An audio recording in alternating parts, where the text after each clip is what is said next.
Ba, ba, ba, ba, ba. Ba, ba, ba, da, da, da, ya, da, da. Hello, everyone, and welcome to Italian Cruises. Now, the Italian perception problems. Italy's cruiser design doctrine journey into war years, because here is the problem for Italy. They have two big issues in their cruiser design. Well, three, really, if you consider it.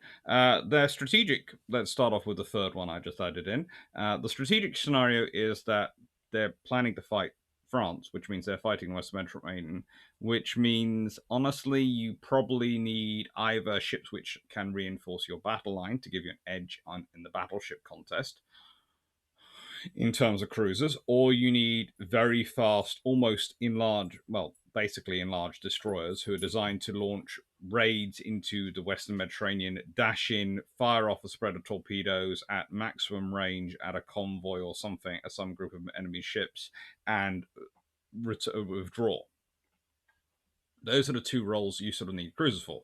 The latter group would probably be leading a horde of large destroyers while doing that. In fact, the Captain Romani class that they produce at the end, the light cruisers they produce at the end, prior to World War II and sort of beginning of World War II, are exactly what they need for that sort of operation. And you could argue the Zaras are definitely a step towards a ship for the former. The trouble is, the Italian Navy has an issue. The Regia Marina has an issue. And we could blame this all on the fat boy fun boy in charge, i.e. Mussolini, one of the three fascist dictators who managed to rise to power.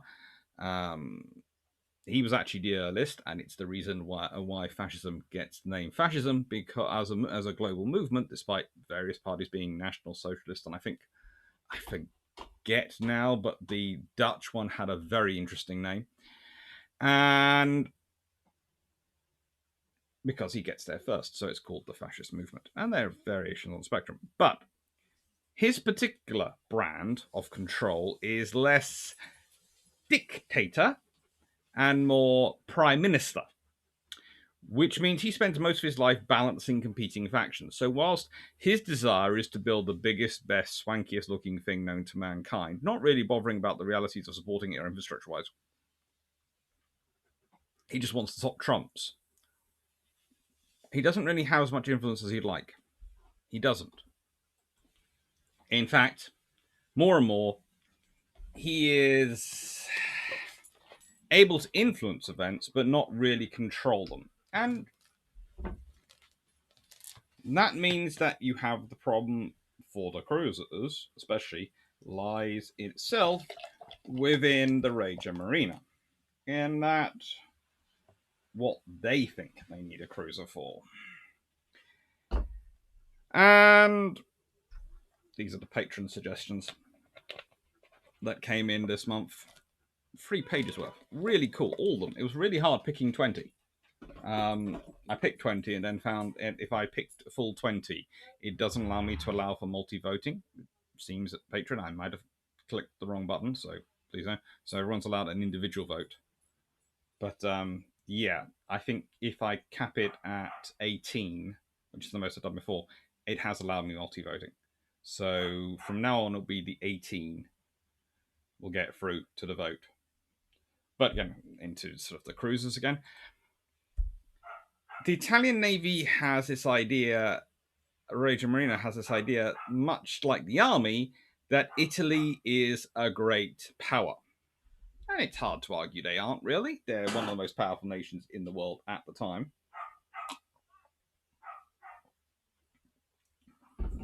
They're not exactly the bottom of the list today. But there is an issue with this.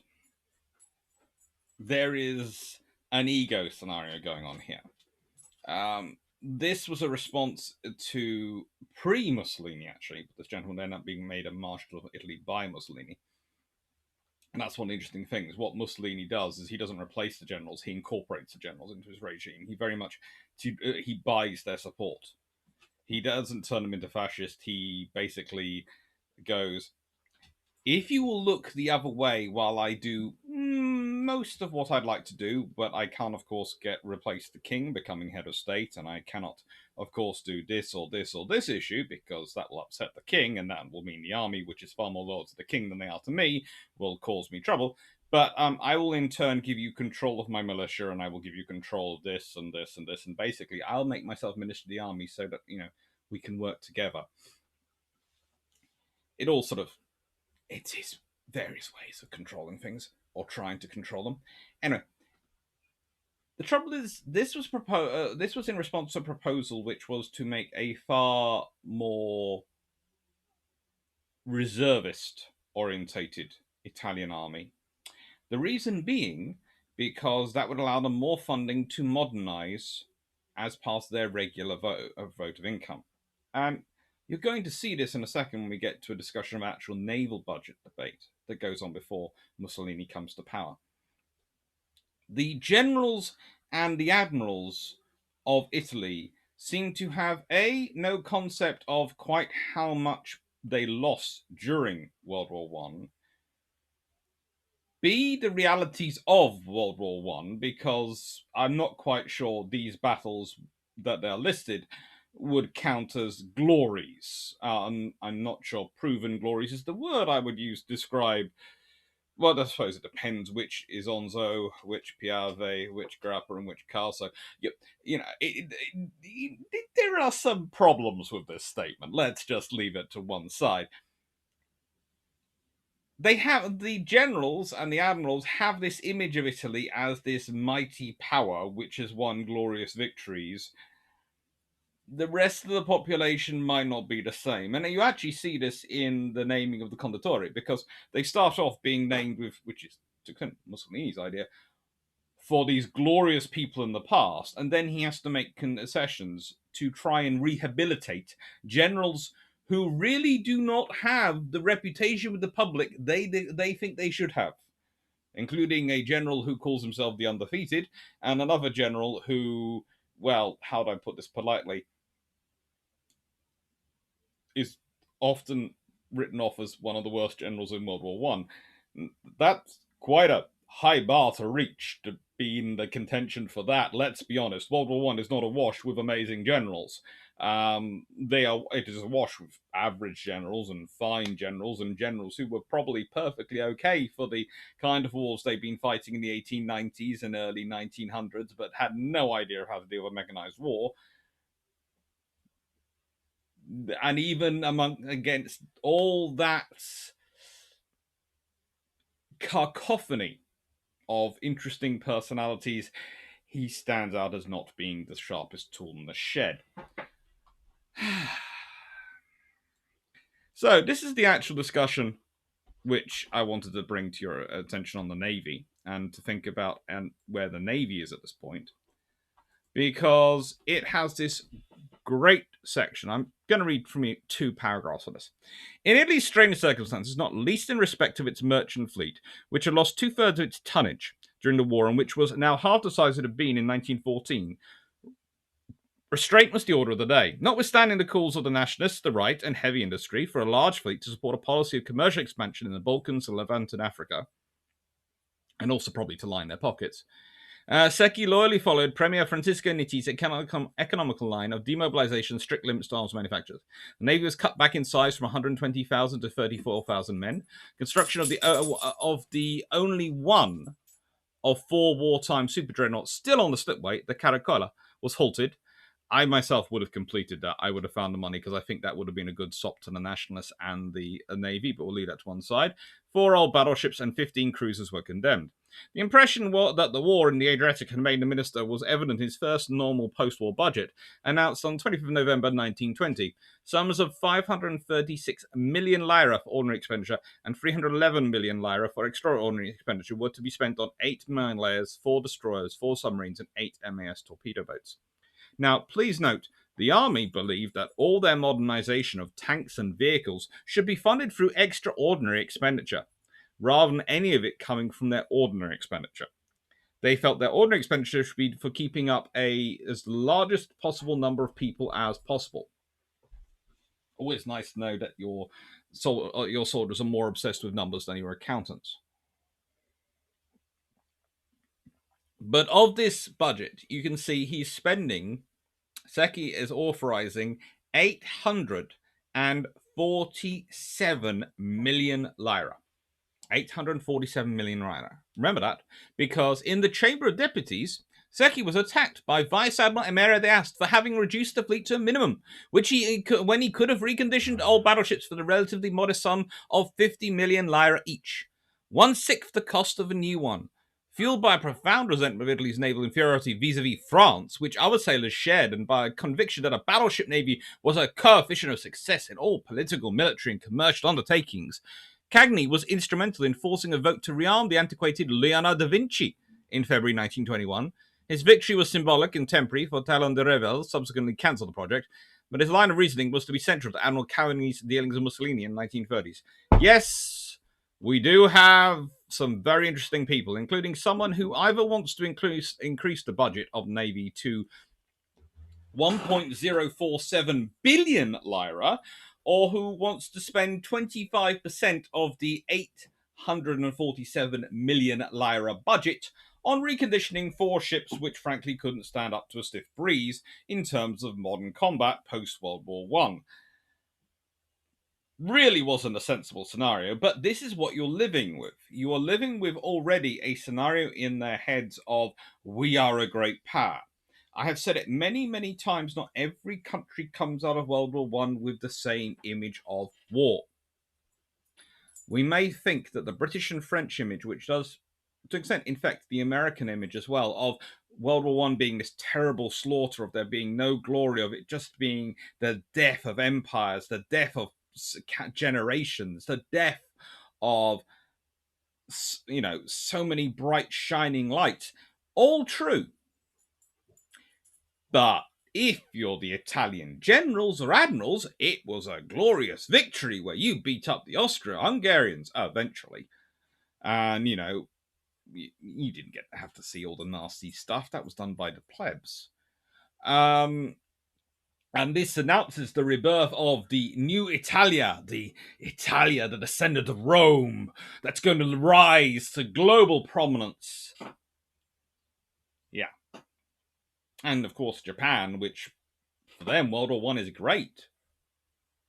Yeah, they lose a few people, but look at what their victories are. They beat the Germans in Tsingtao, or modern-day Qingdao. They go all the way around the world helping the Royal Navy with anti-submarine warfare. In many ways, they're in the war for A, longer than the Americans, and B, do almost as much over the whole war as the Americans probably do. So they feel really good. And they didn't lose as much as the Americans because they managed to stay out of the Western Front.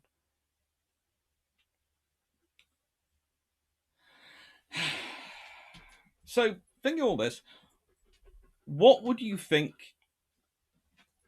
is the reality for Italy when it comes to cruisers? Well, when it comes to cruisers, you have a small problem.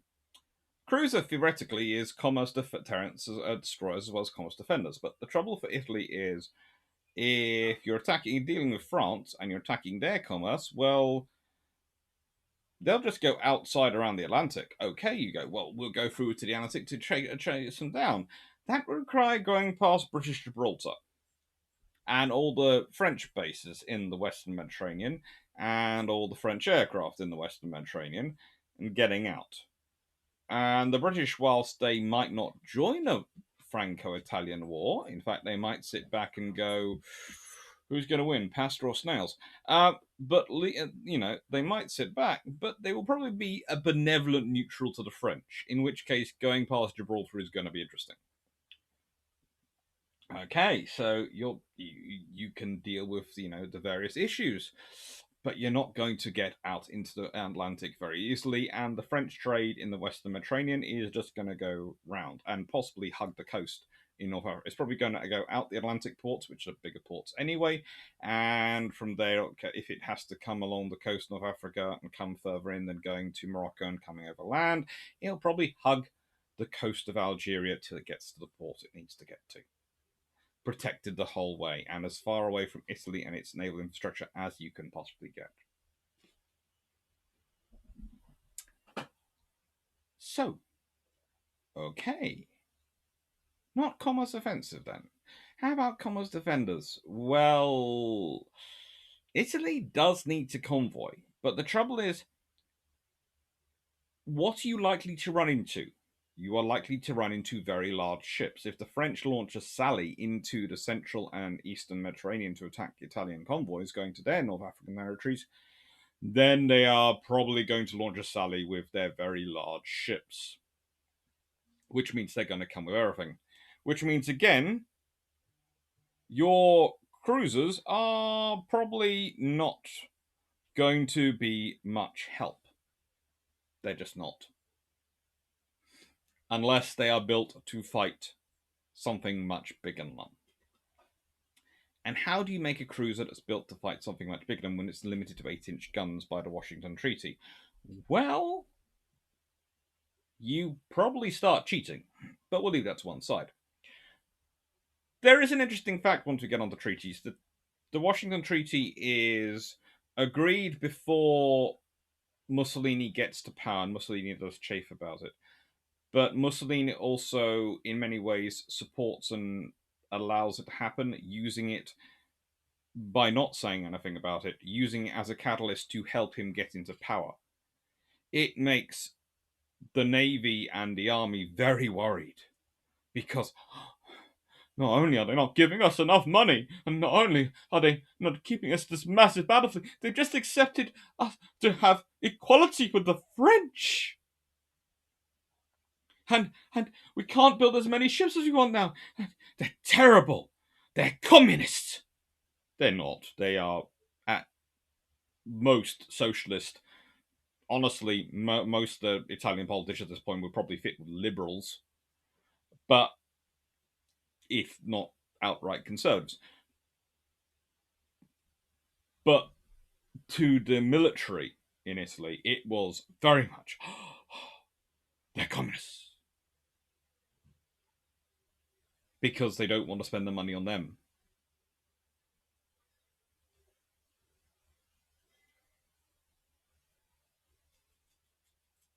We like to believe that the modern hyperbole, where everyone you don't like on the right is called a fascist, and everyone you don't like on the left is called a communist. If you're well, if everyone you don't like on the right, if you're a left wing, it's called you call a fascist.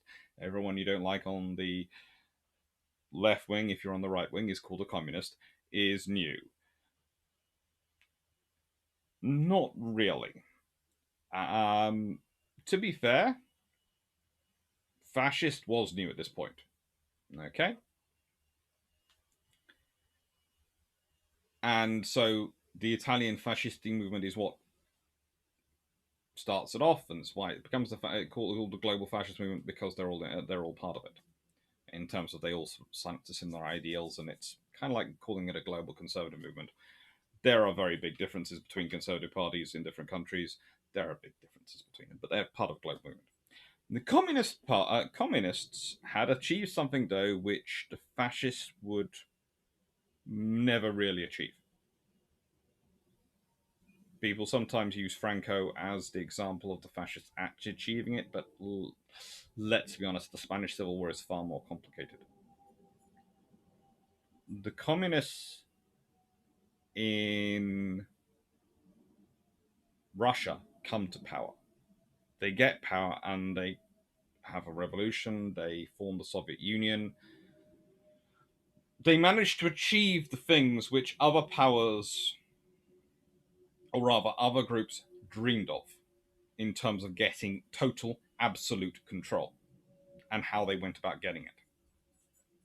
They didn't have to buy in with any of the elites. They didn't have to buy in with any other groups. In fact, any deals they made with groups while they were going up were entirely transitory, because they tended to kill off those groups after they got to their new status.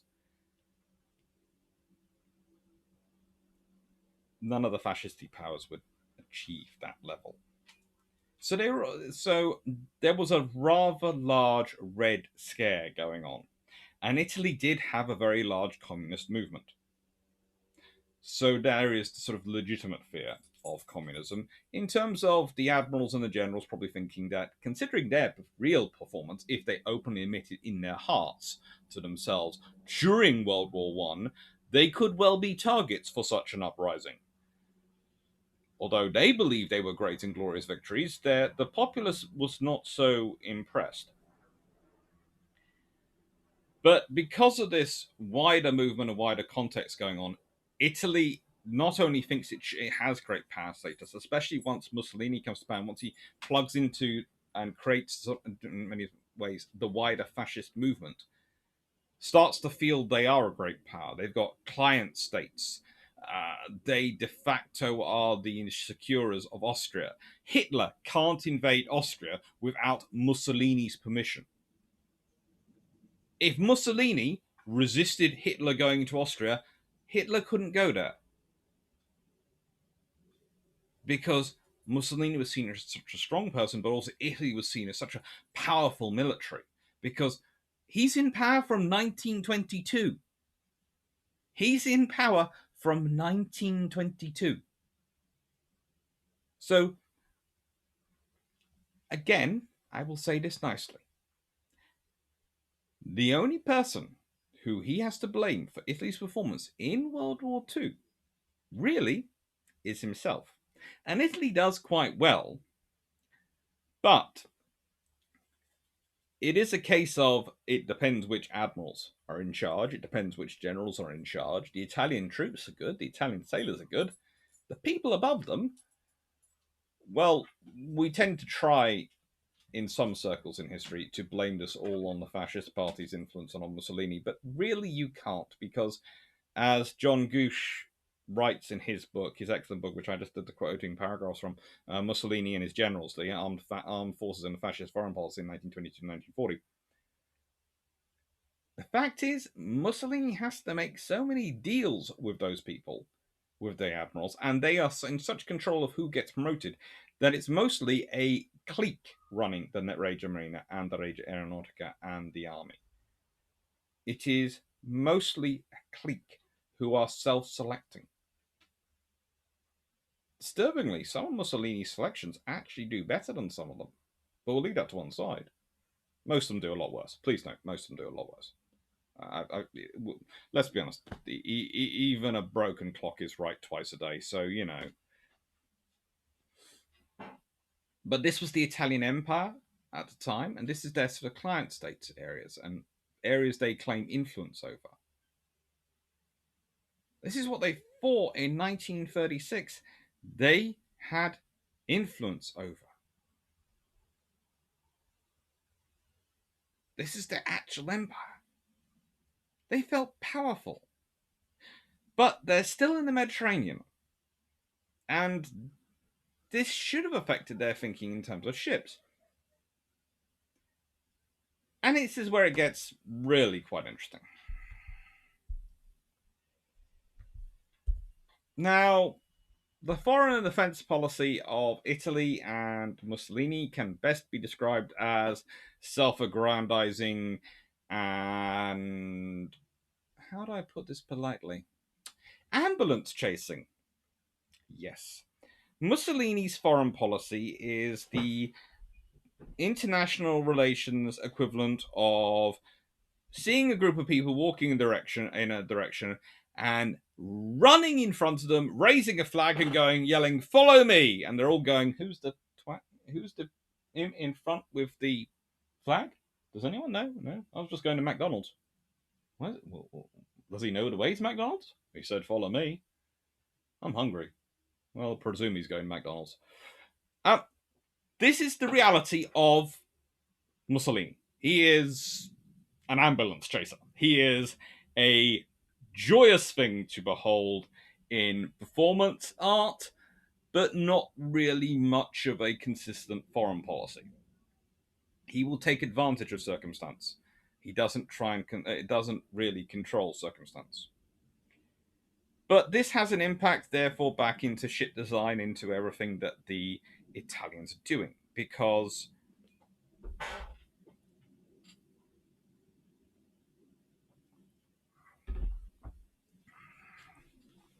you can only really do so much. You can only really achieve so much if if you don't have a consistent policy, if you don't have some form of policy.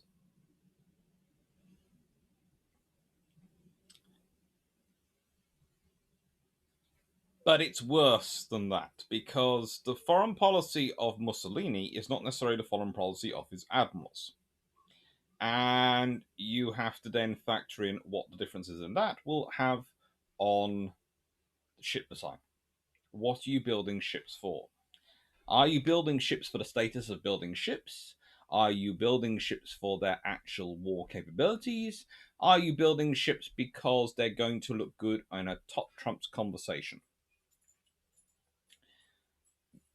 What you start to realize very early on is there is a large case to be made for Italy's ship construction, in part being about that top trumps conversation. Certainly their obsession with speed. But, also said earlier, there is a legitimate reason for going for light and fast. There is a legitimate reason, raiding operations. But there is a codicil to that. If you build a ship which is supposed to go light and fast and launch a strike, it had better be expendable, because you're going to be sending into a scenario where if it gets caught, it ain't got the ability to survive.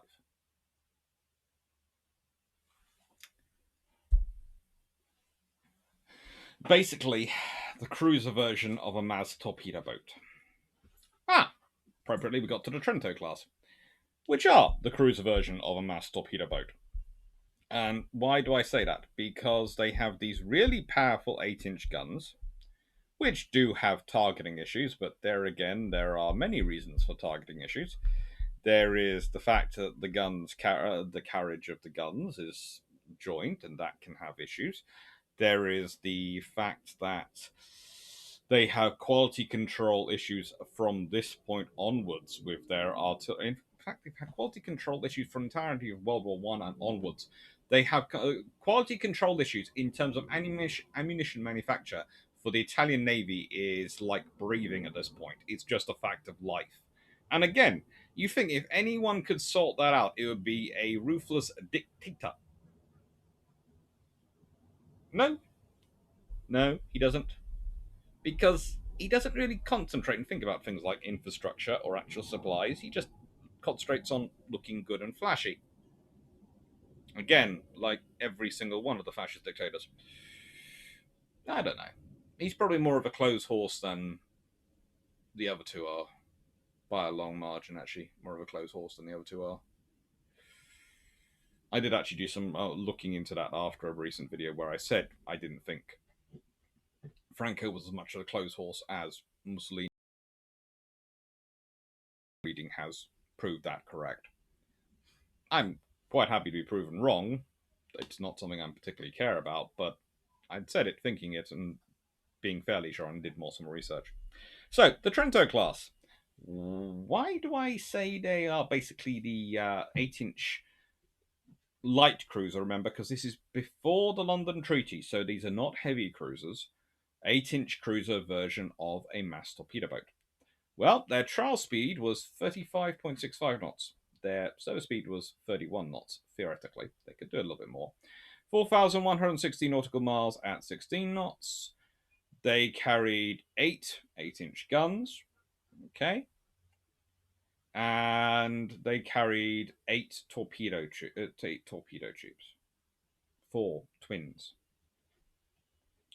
Their belt was 70 millimeters thick. That's 2.8 inches of belt armor. They have a deck which is between 20 and 50 millimeters thick, or 0.79 to 1.97 inches. Their turrets had 3.9 inches, that's 100 millimeters of armor, and the conning tower was 100 millimeters and 3.9 inches. Their peacetime complement was 723, their wartime complement 781. They are powered by Parsons steam turbines and Yarrow boilers. They had 150,000 shaft horsepower. 4 screw propellers, so 4 shafts. They've got AA guns. They've got a good secondary battery. They are very good ships. In fact, for Mediterranean surface raiders, they probably are up there. However, the trouble is, they're an 8-inch cruiser. And if you're building something which has 8-inch guns, unless you are building your entire fleet, and which, of course, under the Washington Treaty, where you've got no total tonnage limitation, you could build all 10,000-ton ships and could have built them all with 8-inch guns. You could have divided between half high-speed ships and half slower ships, slower but more armored ships, ships which are designed that, whilst they're not going to take a direct hit from a battleship's main guns, are not going to be disabled by a near enough blast. However, that isn't how the world works. So what is, in many ways, a commerce raiding vessel, which doesn't really have much commerce to raid, because, as I said, the fact is the French commerce, if you're fighting the French, is not going to be going through the Western Mediterranean. So, and you therefore, if you are doing a darting raid, you don't want to be using 8-inch guns. You want to be using torpedoes. And yes, you've got 4 torpedoes able to be launched from each side in 2 twins. Wonderful. That's going to upset someone, isn't it? It's not a torpedo heavy armament. If they, I don't know, being the torpedo cruiser version of what the Americans have planned with a torpedo battleship, maybe. I'm talking if it had been carrying 4 quad torpedo launchers each side, so it could launch a spread of 16 torpedoes. That would have been an interesting thing for them, for the French, etc., to have to figure out how to counter. But no, it's got 8-inch guns, and it's very fast and very lightly armored. Then we have the Gisiano class, which are the first of the Condottieri, which, like the Trentos, have their hangar forward of the forward battery, and the catapult goes off the bow.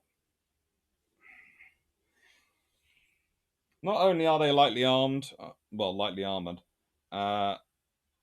and to an extent, you could argue lightly armed, but lightly armored definitely. They are massively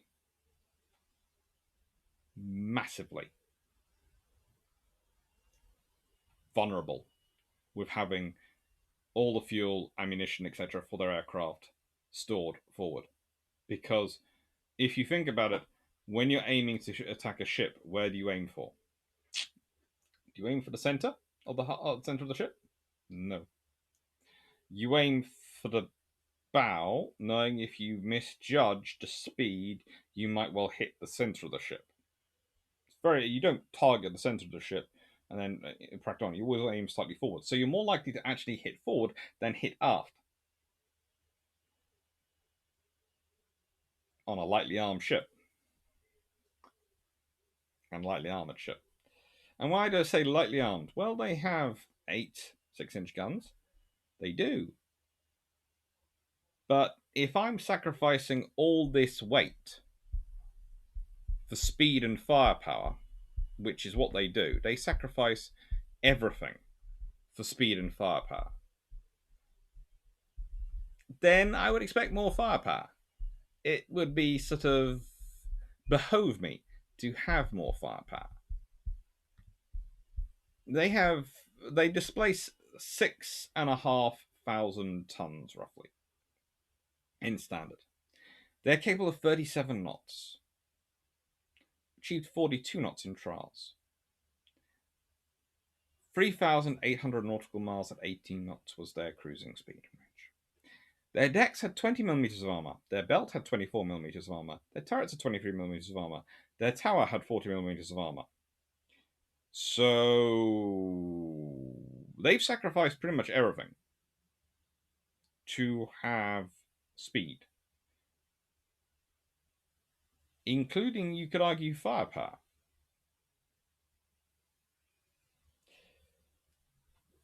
Again, surface rating you can make the case for, but for 21-inch torpedo tubes. So they have the weapon. They are armed with not enough of the guns not enough of the weapon system. Let's be honest, we call the guns weapon system.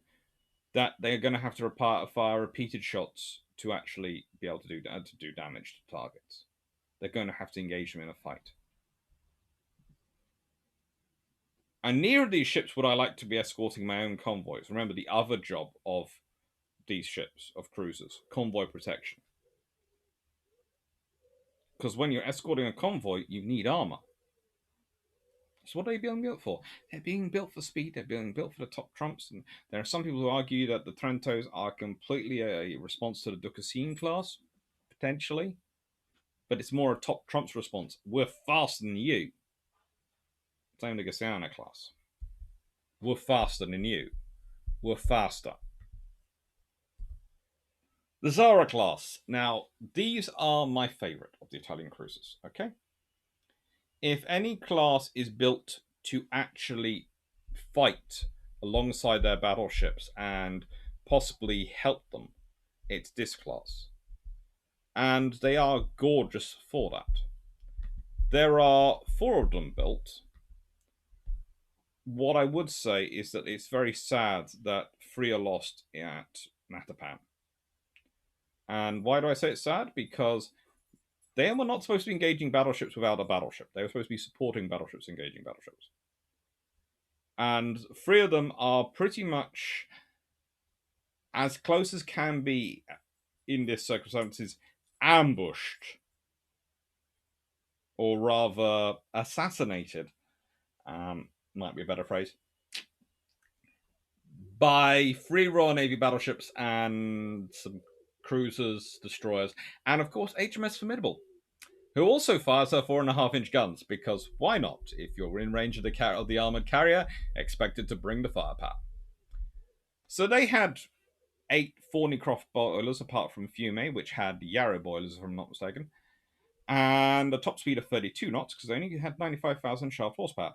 They also displaced, in standard, roughly 11,900 tons, or between 11,500 and 11,900 tons. Their deck armor, 70 mil. Their belt, 150 mil.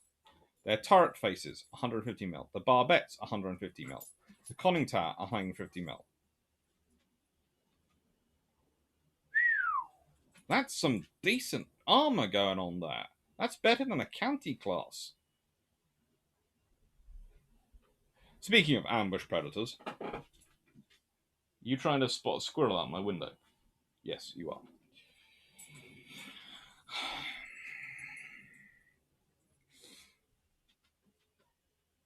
So, these ships are built to fight. What's interesting is they are built while the Trento class are actually still being built. They're conceived. It's actual point that the Italians look at these ships and go, hello? Originally, they had a plan for a belt of armor which was going to be 200 millimeters thick.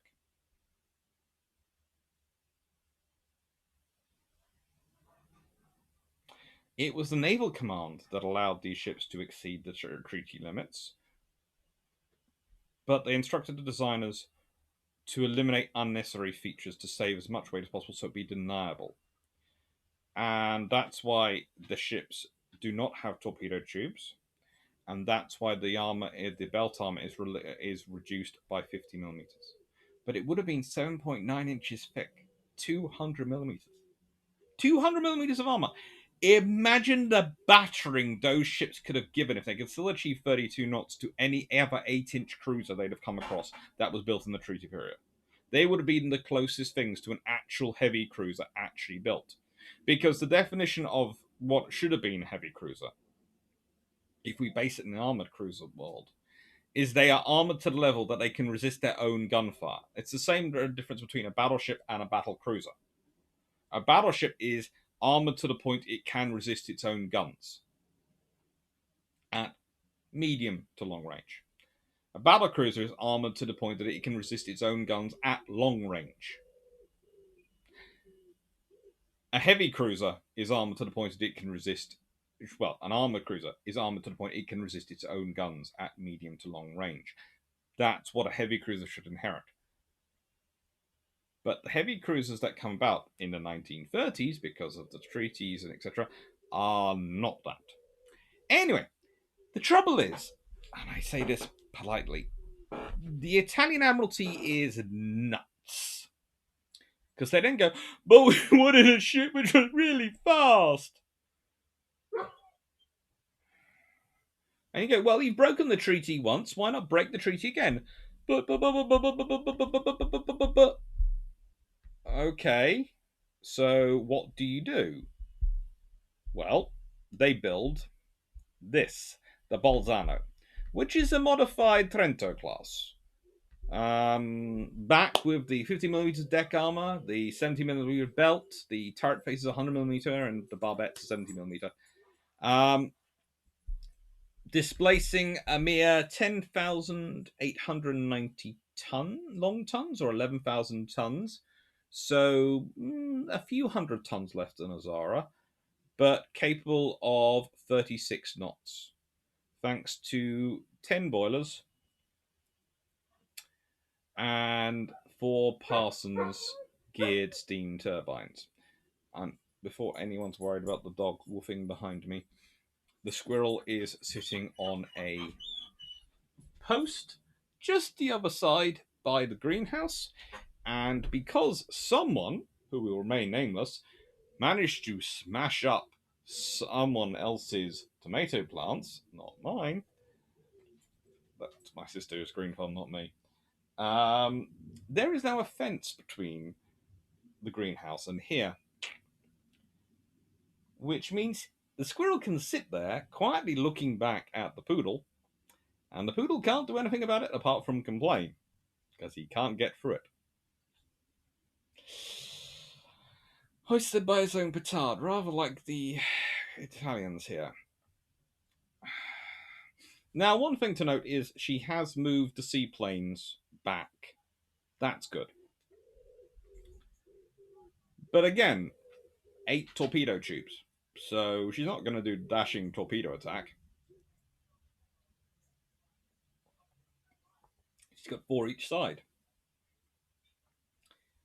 She's got the best 8-inch guns they produce in the interwar era. She should be a really good ship. And honestly, you have to wonder why the Italians don't cheat more. And honestly, I'm going to be answering that in the next couple of slides, because you're going to have noticed something, hopefully, by the time we get through them.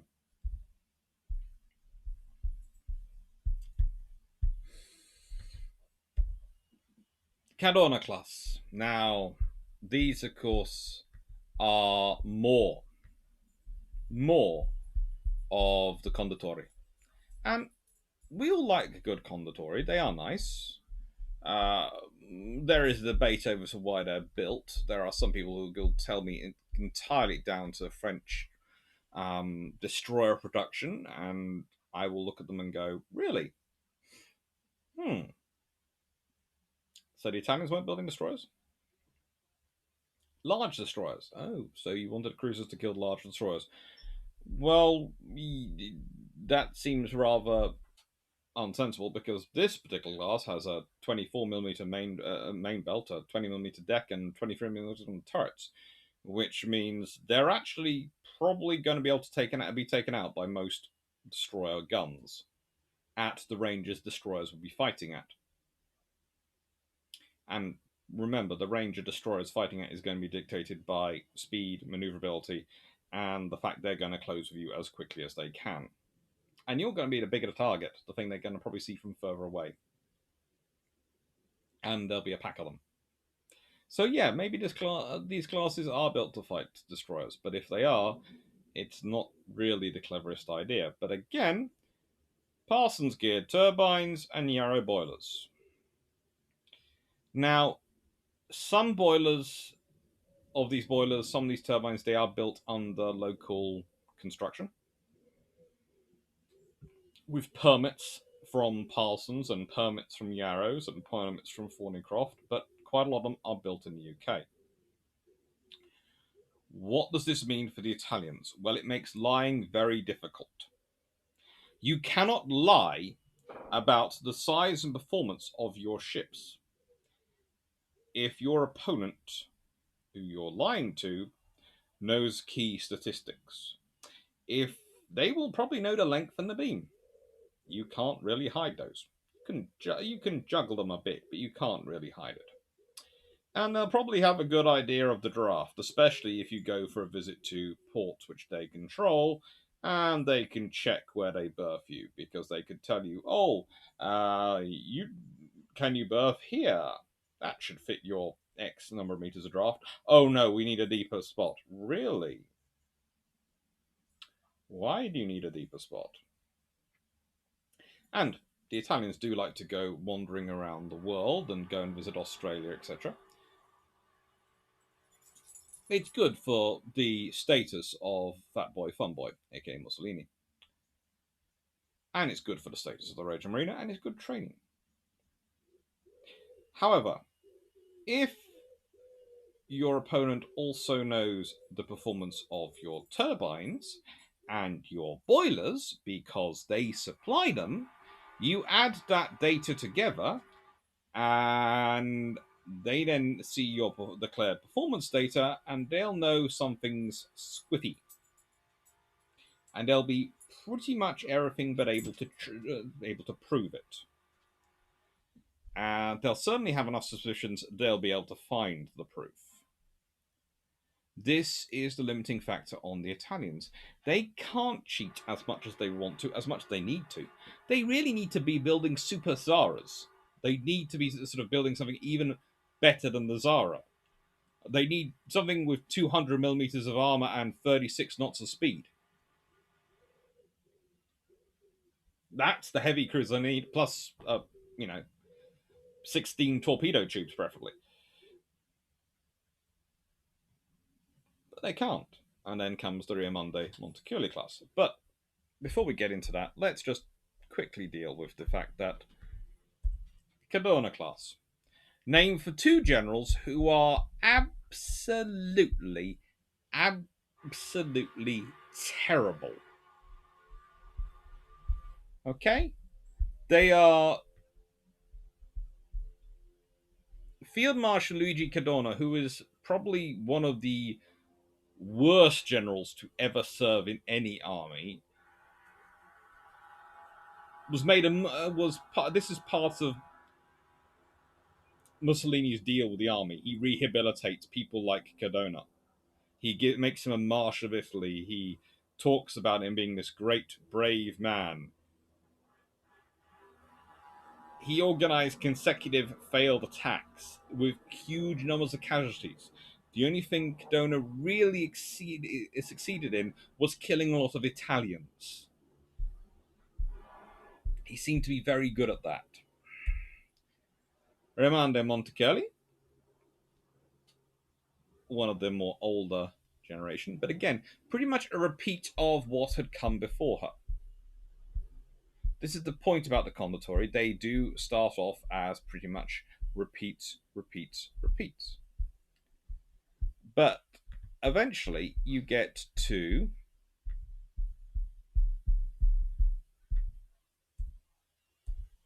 the Da Costa class, which are interestingly a slight improvement. They have a deck of 35 millimeters thick, a main belt of 70 millimeters, turrets 90 millimeters, and conning tower 100 millimeters. They're almost getting armor.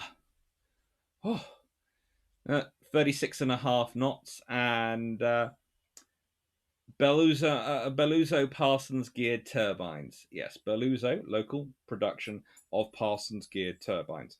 And again, Belluso turbines will appear at various other points. They're usually Italian built, license built versions of Parsons.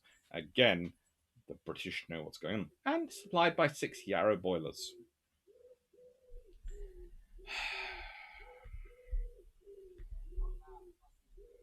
They are much better than their predecessors, but that's basically like saying 2 pieces of paper is a thicker piece of armor than 1 piece of paper. And then we have the Abruzzi class. Now, again,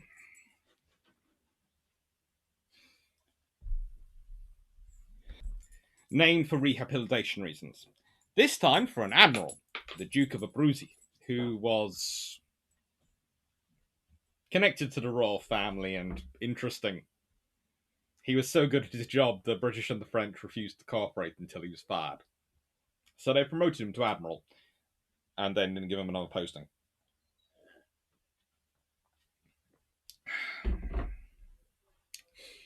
But he looked right in a uniform. He really did. She and her sister, Giuseppe Garibaldi, are probably the 2 most powerful light cruisers built by anyone prior to World War II. And why do I say this? Because on their 11,350 tons in standard, they managed to achieve 34 knots, thanks to, we won't get into again who produced the boilers and the shaft and turbines, but they had 100,000 shaft horsepower roughly. They could do 4,125 nautical miles at 13 knots, so they are comically short ranged, but it's Mediterranean, so that doesn't really matter. They carried 10 6-inch guns, 2 triple turrets, 2 twin turrets, mounted triple twin, fore and aft. 8 37mm guns, 800mm guns, 12 20mm guns, 6 torpedo tubes, 2 anti submarine mortars. They had an outer belt of 30mm, an inner belt of 100mm. They had a main deck of 40mm, but above that, they had an upper deck of between 10 and 15mm. They had turrets with 135mm of armor. They had barbettes, which were between 30 and 100mm. They had outer bulkheads, 30mm, inner bulkheads, 100mm, and conning tower of 30 to 140mm. These are heavily armored ships.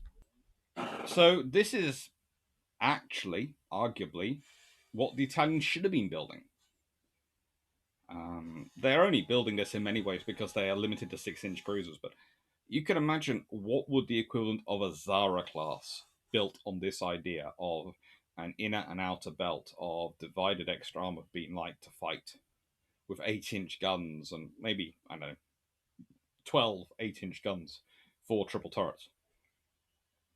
It would have been completely massive, but I suppose especially if the Italians were building their own engines, they could have lied and claimed, well, our engines are really light and really powerful, so we've managed to put all this extra. We've managed to have an extra, turret or something, an extra gun per turret, or we're carrying barely any ammunition or something. Yeah, there are ways to do creative accounting. Considering what the Japanese managed to get away with and others get away with, I'm sure the Italians could have done it if they'd had more control over their supply of engines, if they'd actually supplied them themselves. No, these are some really, really good ships. Really good design. And as different from the Condottieri as you could get. In fact, I have to say there's a reason I think some people sometimes call them the Garibaldi class rather than the Abruzzi class. And I think that's because, frankly, they want to get it far away from the Condottieri legacy of rehabilitating certain Italian commanders from World War One's image and actually name them for something they are worthwhile for. And then we have the Capitani Romani class. Capitani Romani class. Capitani Romani. I love these ships. They are no armor. Okay, they are basically supersized destroyers. Okay, that is what they are. But they are really, really high speed, and they are expendable. So Italians building a cruiser force which had been building things like the Romani class from the beginning, and supersized Zaras or Abruzzis, as their as their heavier cruisers to support escort convoys, and to support the capital ships in any action. That would have been a really scary, really capable force. But the trouble is they don't, and the reason is because I think honestly the admirals don't want to learn the lessons of World War One. Yes, they're right to know say that the capital ships are worthwhile, and frankly, the Caracola class would have been, as Caracola in service with the Italians, would have really changed things up. It would have had a real impact on French policy. It would have had a real impact on British policy, mainly because such a capable ship would have had to be fought into things from the 1920s onwards.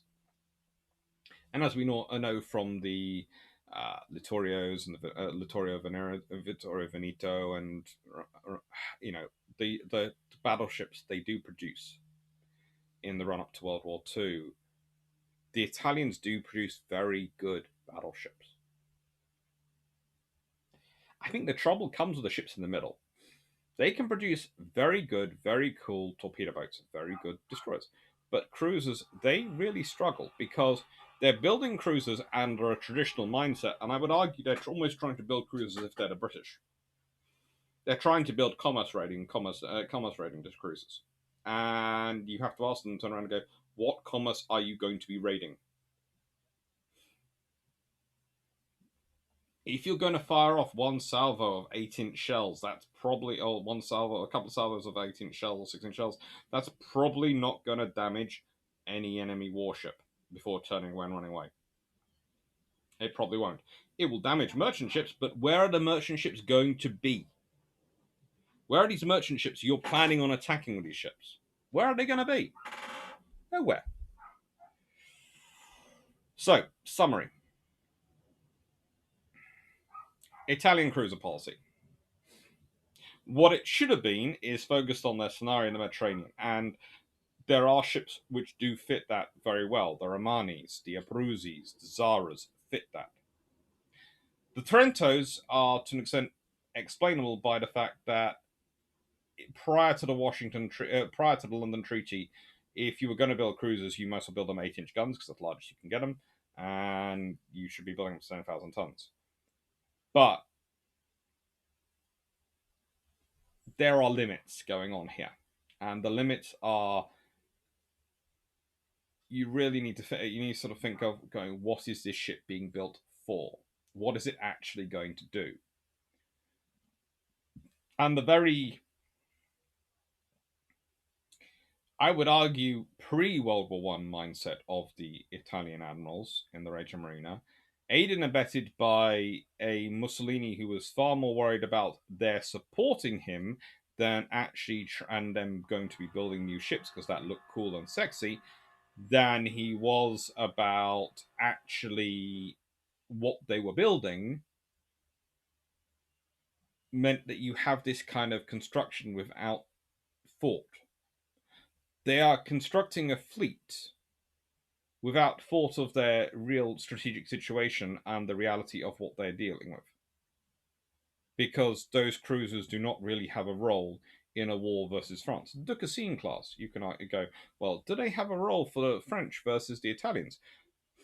They're not going to back up their capital ships, but they can go against Italian trade. So surely you should be building ships rather than to compete with the Duquesne class. You need ships which can stop the Duquesne class interfering with your trade. It's not speed that's going to win that fight, because your ships will be stuck escorting merchant ships. And if they're stuck escorting merchant ships, they're not able to use speed. They can't, because they have to protect this slow moving thing, this laborious moving object. In comparison, it's a merchant ship. It sort of moves almost elegantly at this point. Swaths along, slow, But so you can't use your speed to get away, to engage and maneuver. You have to defend that. And if you have to defend something, you can't use speed. You have to have the armor to take a hit, because they are going to dive in, and probably you're going to be watching them come in, And the odds are they're going to fire first. Maybe you'll fire first, but they might fire first. But either way, you are protecting the convoy. You're going to have to stand between them and the convoy and hold the position, which means you're going to have to take some hits. Whereas they can just pull away. And if you're thinking clearly, that's what you work out. You don't counter one with one. You counter one with two.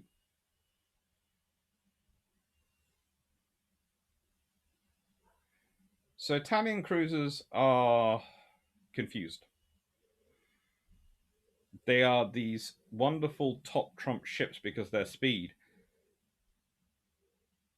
but they're also these ships which are barely armored even by light cruiser standards. Don't carry enough torpedoes really for what they're supposed to be. They want them to do, and don't carry enough of the firepower for what they're supposed to do. The exceptions being the Abruzzi class, and the Abruzzi class are a very clever, very cool thinking. The Zara class, honestly, they needed to cheat more, but I don't see how they could with the limitations they had. It's amazing that the Abruzzi class they get through on it's two shafts, two high pressure turbines systems with six boilers supplying them. Yeah, that's how they get it through. But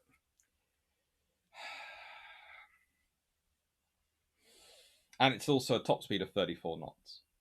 And they basically have been trying to tell everyone they're going for 36 knots. Allows you to get things through. When I go, Italian cruisers, lots of good ideas and lots of good bits, things which are worthy of examining, emulation, and consideration, and a lot of confusion and a lot of focus on perception over purpose. Definitely. So, hope you enjoyed that. This week we have coming up the Kirov class as Long Patrol. This will hopefully be painted and finished by then because I'm going to be, after I've recorded this, breaking all this stuff down, getting everything out, and finally painting everything else on this side because I have finally fixed the floor. So the floor is finally done. Always good to for the floor to be finished. Thank you very much, everyone, for your support. I hate that word.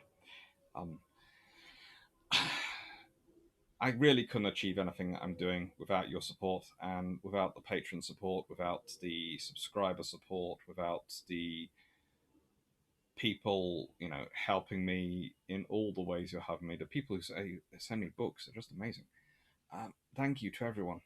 I just thank you.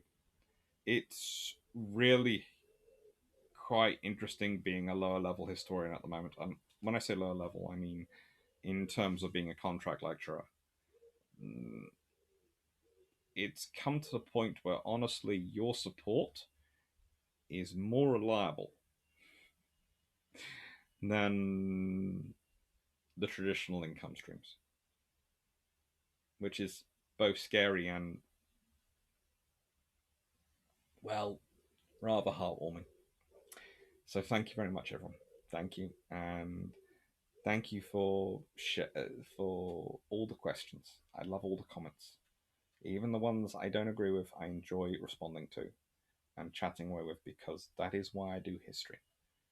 History is about passing it on, about sharing knowledge, and about discussions. I'm never going to be a fan of trolls. Frankly, they're annoying. But even they can make me giggle sometimes because they're just so absurd. Thank you very much, Aaron. Take care and have fun.